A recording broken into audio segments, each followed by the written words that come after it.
Agradezco la cordial invitación de mis queridos amigos estudiantes de la Universidad Nacional Daniel Alcides Carrión de esta hermosísima ciudad de Cerro de Pasco, en especial a nuestro amigo Jesús Cristóbal, presidente del capítulo de estudiantes de la ACI de vuestra prestigiosa universidad. El tema que vamos el día de hoy a compartir con todos ustedes se denomina la primera conferencia Estructuración sismo resistente en edificaciones como parte del primer ciclo de conferencias que ustedes exitosamente están organizando. En este tema de estructuración sismo resistente en edificaciones vamos a ver primeramente los controles que se tienen que tener en todo proyecto estructural, tanto desde el punto de vista geotécnico como desde el punto de vista de comportamiento estructural. Luego vamos a ver lo que es predimensionamiento, metrado de cargas. De acuerdo a la normatividad vigente de nuestro país, la E030, la E020, que son las normas de diseño sismo resistente y la norma de cargas. Mi nombre, Jenner Villarreal Castro, su amigo y servidor, profesor visitante de la Universidad Mayor Real Pontificia de San Francisco Javier de Chuquisaca, Bolivia, profesor extraordinario de la Universidad Privada Antenor Orrego de la ciudad de Trujillo, profesor principal de la Universidad Peruana de Ciencias Aplicadas en la ciudad de Lima y de la Universidad de San Martín de Porres, también de la ciudad de Lima. Premio Nacional otorgado por la Asamblea Nacional de Rectores en los años 2006, 2007 y 2008. También soy autor de 10 libros de ingeniería estructural, específicamente de la parte estática, resistencia a materiales, análisis estructural e ingeniería sismo resistente. Pues bien, vamos entonces sin más preámbulos a iniciar la presente conferencia. Primeramente debemos de definir lo que es una estructura. Una estructura es lo que estamos observando, es el armazón o cascarón estructural, el cual durante toda su vida útil va a estar sometido a cargas verticales, que es una combinación de cargas muertas y cargas vivas. Entiéndase como carga muerta la carga fija, que va a depender del peso específico del material y del volumen del elemento estructural.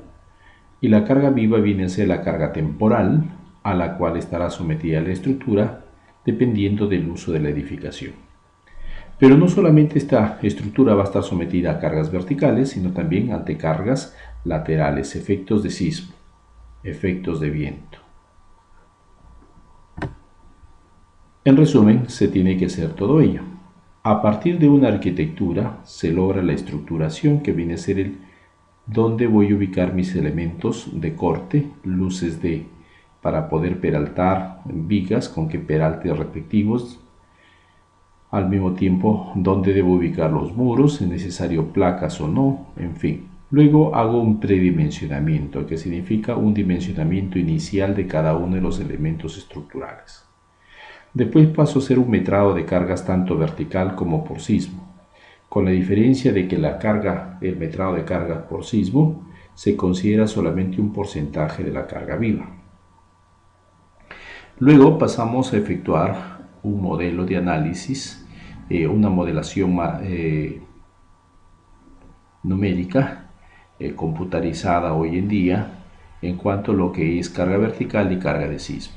Luego analizamos tanto por carga vertical como sismo y debemos de efectuar ciertos controles. 2 controles por carga vertical y 1 por carga lateral de sismo. Si todo esto pasa ok, procedemos al diseño estructural con las combinaciones de cargas indicadas en la norma de concreto armado. Y si no, debemos regresar a la estructuración. El primer control en cuanto a lo que es carga vertical viene a ser la capacidad portante o la resistencia del terreno. La resistencia del terreno debe ser mayor a la suma de los pesos tanto del edificio más el cimiento sobre el área total del cimiento. Para ello, el ingeniero estructural debe tener algunos ratios de control. Si el suelo es rígido, la capacidad portante debe ser mayor a 3 kg sobre centímetro cuadrado. Si es intermedio, de 1,2 a 3 kg sobre centímetro cuadrado. Y si es flexible, menor a 1,2 kg sobre centímetro cuadrado. Debemos entender que una capacidad portante viene a ser un esfuerzo normal o una presión que se ejerce y una reacción del suelo hacia el edificio como tal. También podemos decir que es una carga de superficie desde el punto de vista de la estática. El segundo control viene a ser el de asentamientos. Tenemos el asentamiento tolerable. En el asentamiento tolerable viene a ser como una consecuencia del proceso constructivo. Es decir, se cohesiona molecularmente el suelo y va a ceder, se va a asentar. Para un suelo rígido, el asentamiento tolerable debe ser menor a 0,5 centímetros, para un suelo intermedio de 0,5 a 1 centímetro y para el suelo flexible de 1 a 1,5 centímetros. Cuando uno quiere calcular matemáticamente el asentamiento tolerable, lo podemos hacer a través de un peso total que es el edificio más el cimiento sobre C1, que es el coeficiente de balasto por el área de la cimentación. Este coeficiente de balasto viene a ser un colchón de resortes que hacen que el cimiento sea flexible, sea deformable, y al mismo tiempo se controlan los asentamientos en cada uno de los puntos. Es decir, es un colchón de resortes debajo de la cimentación. Para un suelo rígido, el coeficiente de balasto vertical es mayor a 6 kg sobre centímetro al cubo, para un suelo intermedio de 3 a 6 kg sobre centímetro al cubo y flexible menor a 3 kg sobre centímetro al cubo. También lo podemos determinar el coeficiente de balasto a través de las fórmulas establecidas por Winkler para un estrato o dos estratos, como estamos observando. El C1 viene a ser el coeficiente de balasto que depende del módulo de elasticidad del estrato, del suelo como tal, el colchón o espesor del estrato o la potencia y el coeficiente de Poisson del estrato.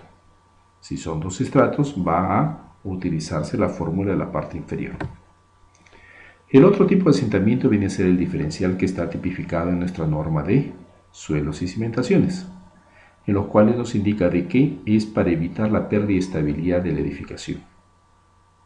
Es decir, si tenemos en dos puntos determinados de una estructura dos asentamientos distintos, S1 y S2, la diferencia de los mismos dividido entre la longitud, o mejor dicho, la tangente del ángulo que va a formar, viene a ser ese valor de admisible como desviación angular tipificado en nuestra norma de suelos y cimentaciones. Es para evitar la pérdida de estabilidad, los daños en la superestructura como tal y el consecuente colapso. Si nosotros hablamos del control 3, el control netamente por efectos de sismo, es decir, cuando está sometido a cargas laterales, vamos a obtener desplazamientos laterales. Estos desplazamientos, si usamos el software, vienen a ser desplazamientos elásticos. Para convertirlo en un desplazamiento real, se multiplica por 0,75 R, donde R viene a ser el factor de reducción sísmica. En nuestra norma de diseño sismo resistente se indican dichos valores de la diferencia de desplazamientos entre la altura, conocido como derivas, límites que se tienen que controlar en cada uno de los pisos. Si es concreto armado, aporticado en este caso, de 7 sobre 1000, si es de albañilería de 5 sobre 1000, por ejemplo. También es para evitar la pérdida de estabilidad como tal. Otro de los casos que tenemos vienen a ser los muros de albañilería.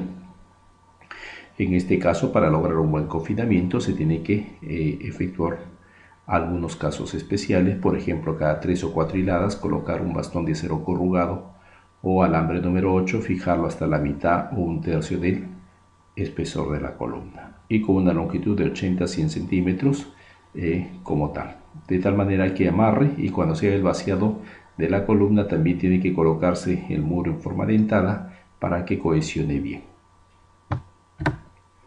Acá está la forma como se tiene que confinar. Tenemos una norma de albañilería que es la E070, en la cual nos indica que si se trata de muros que vamos a confinar, lo primero que debemos de distinguir es que viene a ser un muro portante. Sabemos que un muro portante viene a ser el que va a soportar carga vertical, como también va a colaborar en el aspecto de la rigidez lateral. El espesor mínimo de un muro portante para las zonas 2 y 3 es h sobre 20 y para la zona 1 h sobre 25.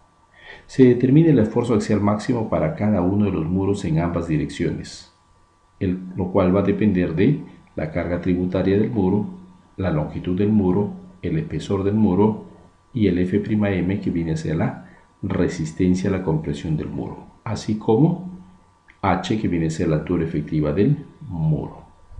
Entiéndase que donde es L viene a ser la longitud del muro, incluido las columnas de amarre, que son las extremas. Para la rigidez lateral y evitar que exista, siempre vamos a tener que efectuar control de resistencia, control de rigidez, es decir, esfuerzos y deformaciones.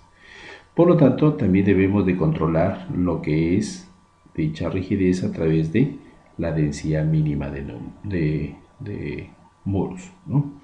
Entonces tenemos para la densidad mínima de muros, la norma, la E070, nos indica sumatoria de la longitud del muro por el espesor sobre el área en planta debe ser mayor a Z, que es la zona sísmica, o el uso o importancia de edificación, S el factor del suelo, N el número de pisos sobre 56, para ambas direcciones. Lo que se tiene que hacer es evitar este tipo de fallas estructurales en los muros. Por ejemplo, en el primer caso, el gráfico superior izquierdo, tenemos que lo más seguro es de que se produce un agrietamiento por la vertical debido a una mala calidad de la unidad de albañilería.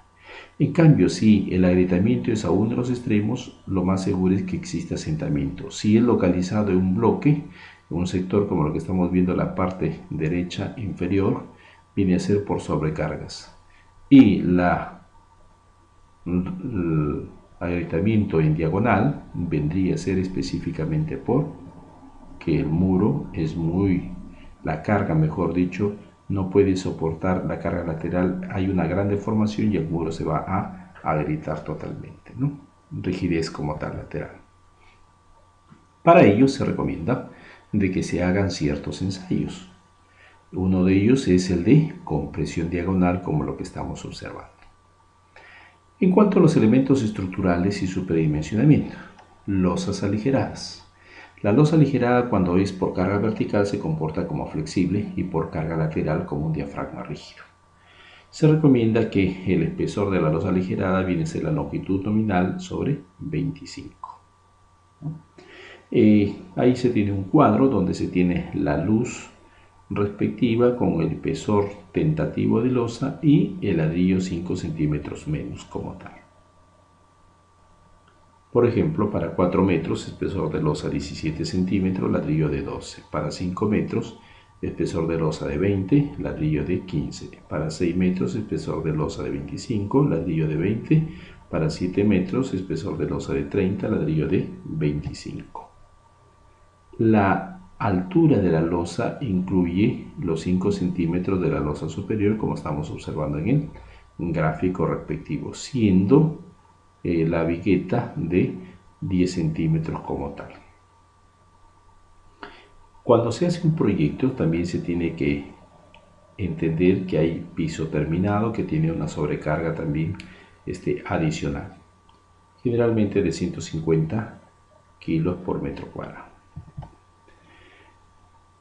En cuanto a losas macizas, se comporta como rígido ante la carga vertical y como diafragma rígido ante sismo. El espesor de la losa maciza viene a ser el espesor del aligerado para ese paño, menos 5 centímetros. Para nervadas, lo mismo. En cuanto a vigas, en vigas la base es de 1/2 a 2/3 superalte, siendo como mínimo 25 centímetros de base, y el peralte se toma de 1/10 a 1/12 de la luz libre. Respecto a columnas, como sabemos, las columnas trabajan a flexo-compresión Consecuentemente debemos de incorporar ambos efectos. De acuerdo a la CI, si la columna es centrada, el área es la carga de servicio sobre 0,45 F'C, que es la resistencia a la compresión del concreto. Si es columna excéntrica o esquinada, carga de servicio sobre 0,35 F'C. Para tener un dato aproximado de lo que es la carga de servicio, se puede hacer de la siguiente manera. Para categoría A se considera P igual a 1500 kilos sobre metro cuadrado, categoría B 1250, categoría C 1000. Multiplicamos por el área tributaria y por el número de pisos y obtenemos el valor de la carga de servicio. Hay algunos métodos de control muy prácticos y bastante seguros en cuanto a edificaciones que son menores a 5 pisos, menores o iguales a 5 pisos. Aporticados, por ejemplo, el lado de la columna, si es una columna centrada, en la altura sobre 8, altura de la columna en ese piso. Si es una columna esquinada, h sobre 10, y medianera, h sobre 9. También hay otro método que se utiliza, ¿no?, que es considerar como lado de la columna entre el 70 al 80% del peralte de la viga. Lo que debemos de entender y jamás olvidar es que la inercia de la columna tiene que ser mayor a la inercia de la viga, de tal manera de que no aparezcan rápidamente las rótulas plásticas como estamos observando en ese gráfico. En cuanto a lo que son placas, para placas sabemos de que son muros de corte. Si es un sistema de muros estructurales, debe estar capacitado para absorber más del 80% del corte total. Y si es un sistema dual, menos del 80% las placas y más del 20% las columnas, mejor dicho, los pórticos, ¿no? De acuerdo a la normatividad vigente, el espesor mínimo es de 20 centímetros. Podemos también calcular la longitud de la placa a través de la cortante basal, como se muestra en la fórmula indicada. Para cimientos, se utiliza carga de servicio sobre un factor K por el área del cimiento menor o igual a la capacidad portante o admisible del terreno, siendo K igual a 0,9 para suelo rígido, 0,8 suelo intermedio y 0,7 suelo flexible. Metrado de cargas. Para el metrado de cargas, en cuanto a lo que es la carga muerta, debemos de incorporar el peso específico del material por el volumen del elemento estructural. Para el concreto, 2,4 a 0,7,8 toneladas sobre metro cúbico, y la albañilería 1,8 toneladas sobre metro cúbico. Pero también utilizamos otras propiedades físico-mecánicas del material, como el módulo de elasticidad para el concreto, 15.000 raíz de F'C, Poisson de 0,2, para el acero de 2 por 10 a la sexta kilogramos sobre centímetro cuadrado como módulo de elasticidad, Poisson de 0,3. Albañilería, utilizamos 500 F'M o un módulo o coeficiente de Poisson de 0,25.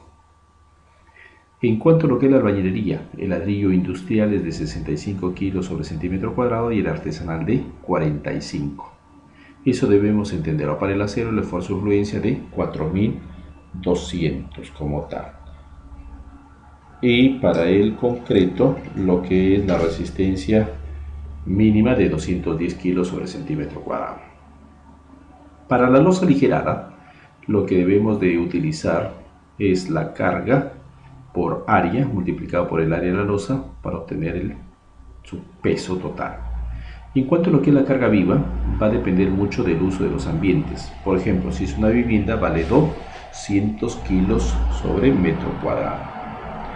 En el metrado de cargas por sismo, de acuerdo a la norma, la E030, nos indica que el peso total por sismo es igual al de la carga muerta más un porcentaje de la carga viva. En el porcentaje de la carga viva, para las categorías A y B se toma el 50% y para la categoría C el 25%. Para lo que son azoteas y techos también el 25%. El análisis sísmico estático, primero se introduce lo que es algunos criterios como lo que son brazos rígidos, las uniones rígidas, de tal manera que las deformaciones antes de y posterior de sismo deben de ser los mismos ángulos. El centro de masa, como sabemos, tiene 3 movimientos, 2 desplazamientos y una rotación, y las 3 restricciones, un desplazamiento y 2 rotaciones. La losa se va a comportar como un diafragma rígido, donde el movimiento de cada uno de los nudos dependerá del movimiento del centro de masa. Ahí está como un cuadro resumen lo que es el centro de masa con sus 3 movimientos, las 3 restricciones y el diafragma rígido para todas las losas. La norma peruana también nos habla de ciertas irregularidades, 4 irregularidades en altura y 3 irregularidades en planta. ¿Con qué intención? Con la intención de castigar a la irregularidad de tal manera de que sea más exigente el análisis.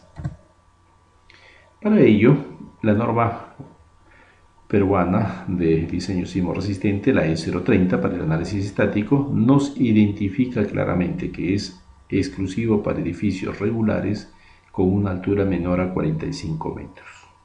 Se calcula el periodo fundamental dependiente, como estamos viendo en la fórmula, H sub n sobre C sub t, donde H sub n viene a ser la altura del edificio a partir del nivel 0 y C sub t viene a ser un factor dependiente del sistema estructural. Si es aporticado 35, si es dual 45 y si es de muros estructurales o de albañilería 60. Luego se calcula la fuerza cortante en la base, la cual depende de la zona sísmica, el uso e importancia del edificio, el coeficiente de amplificación sísmica del suelo, el factor del suelo, el peso sísmico y el factor o coeficiente de reducción sísmica. Nuestro país está dividido en 3 zonas: la zona 3 con un Z igual a 0,4, zona 2 Z igual a 0,3 y zona 1 Z igual a 0,15. En cuanto al uso e importancia, está dividido en 4 categorías: esenciales sub igual a 1,5, importantes sub igual a 1,3, comunes sub igual a 1 y menores dependiente del estructural. En cuanto al que es el coeficiente de amplificación sísmica del suelo, vale 2,5 T sub P sobre T, donde T viene a ser el periodo fundamental y T sub P viene a ser el periodo del suelo. Si es un suelo rígido, 0,4 segundos; si es un suelo intermedio, 0,6 segundos; si es un suelo flexible, 0,9 segundos. C siempre tiene que ser menor a 2,5. Acá tenemos los valores de los periodos de vibración del suelo y los factores del suelo.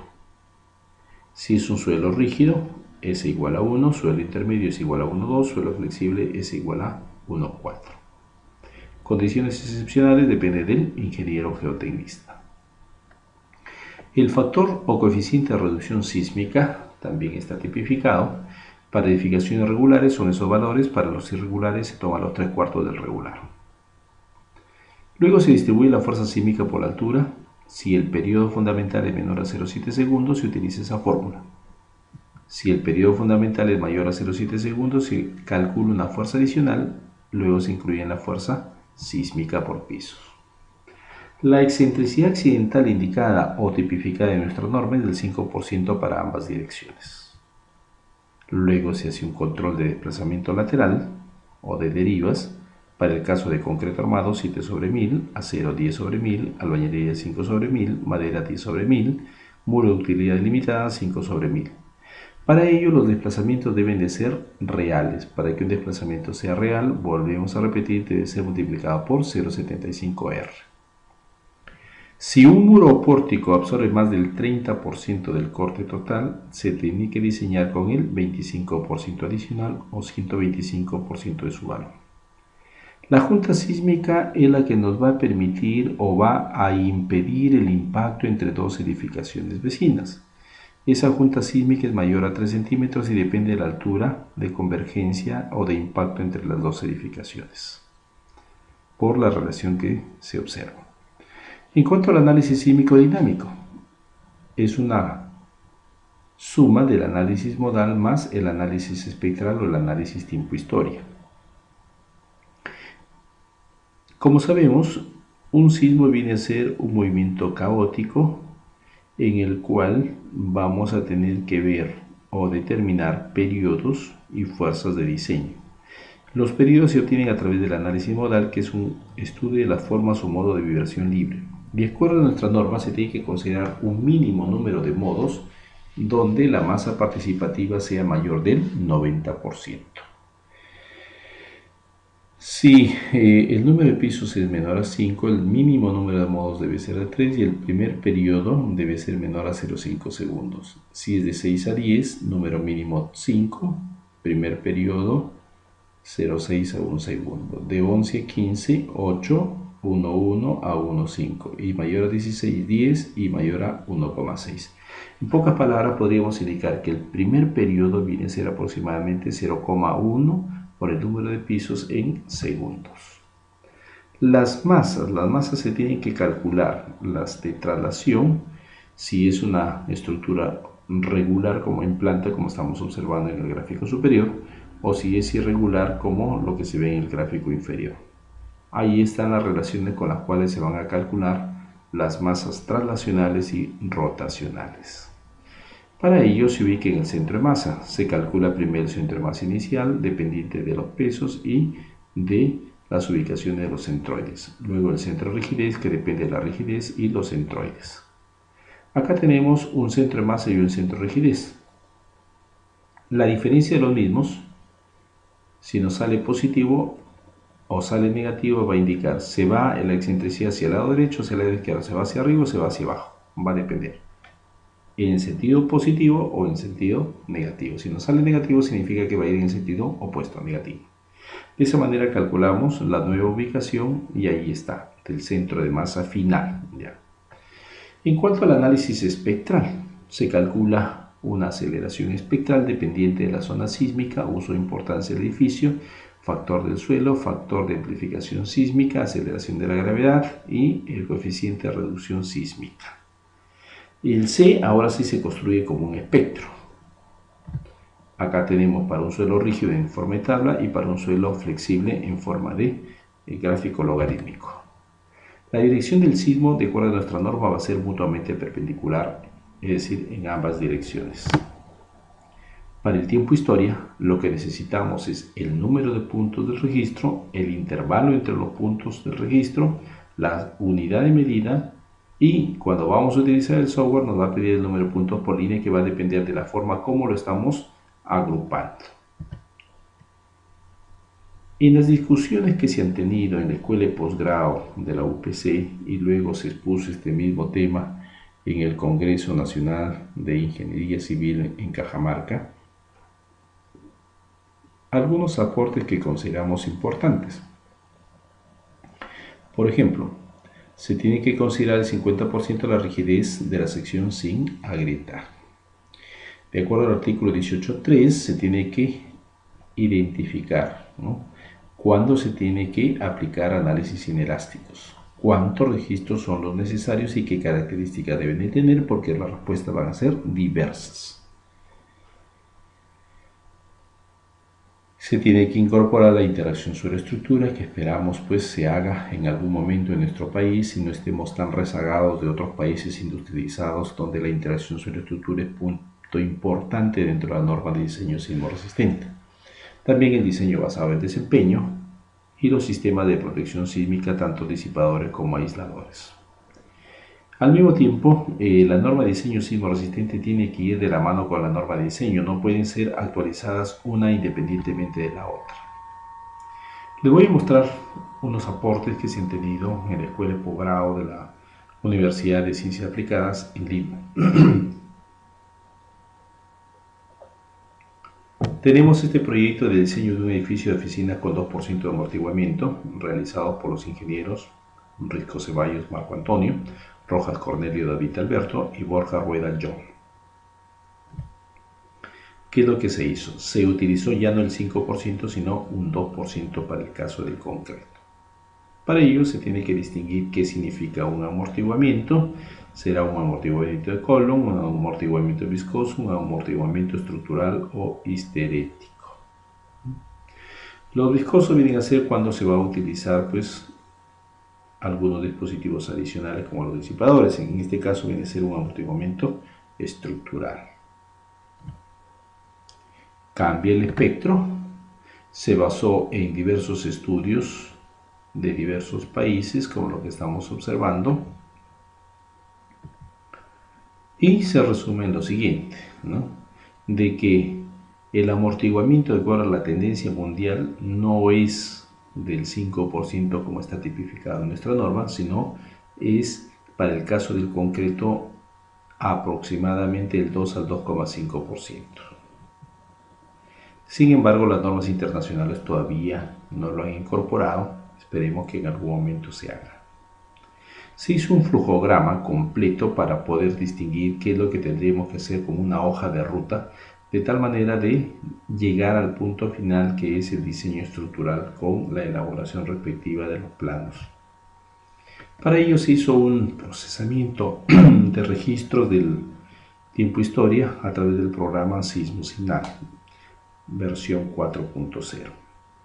Se construye el espectro, como estamos viendo,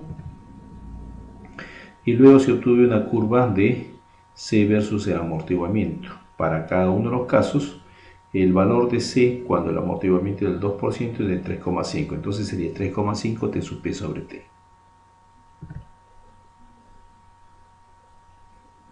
Acá tenemos los espectros de respuesta para el amortiguamiento del 5% y para el 2%. El modelo del edificio con sus respectivos espectros. En cuanto a derivas, podemos ver los valores del 5% con una deriva cerca de 4 sobre 1000.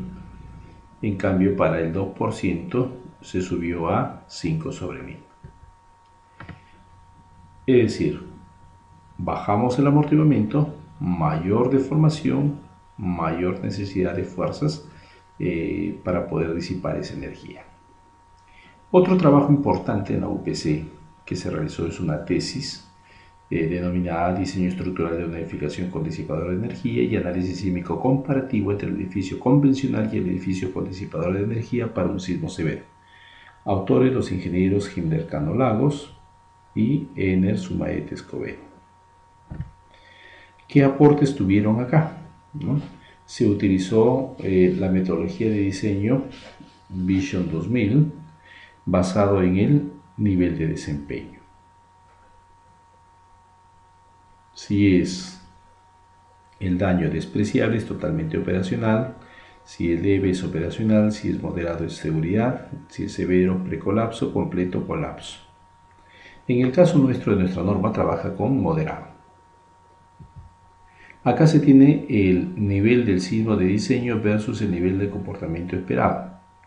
En el caso de una edificación tipo C, categoría C, tendríamos el color amarillo, categoría B, color naranja y verde, el color verde vendría a ser para categoría A. Para los respectivos sismos, con un periodo de retorno de 43, 72, 475, 970 años. Se utilizó también la metodología de JASUS para poder ver el daño en cuanto a lo que es con la deriva. Acá está el modelo del edificio. Se utilizó un sismo raro de seguridad y la deriva que se tiene es de 5,8 sobre 1000, distinta a la norma de 7 sobre 1000. Acá se tiene la comparación en cuanto al edificio sin amortiguamiento y edificio con amortiguamiento, ¿no? Podemos ver, pues lógicamente, que reduce con amortiguamiento un porcentaje bastante alto. Se hizo los análisis comparativos entre los disipadores viscoelásticos con los viscosos, que son los más comerciales en nuestro país. También se diseñaron no solamente el disipador, sino el brazo y las conexiones que se tiene que tener el detallado en pocas palabras de las uniones, como podemos observar. Finalmente quiero agradecerles a todos mis estimados amigos. En verdad la altura no me ha afectado en absoluto, por el gran cariño, la gran acogida que he tenido. No pensaba jamás en la vida que podía llegar a ser una persona tan reconocida por todos ustedes. Gracias a ustedes por ser tan generosos conmigo, por tener esa buena voluntad de escucharme y de hacerme sentir pues parte importante en nuestro desarrollo nacional.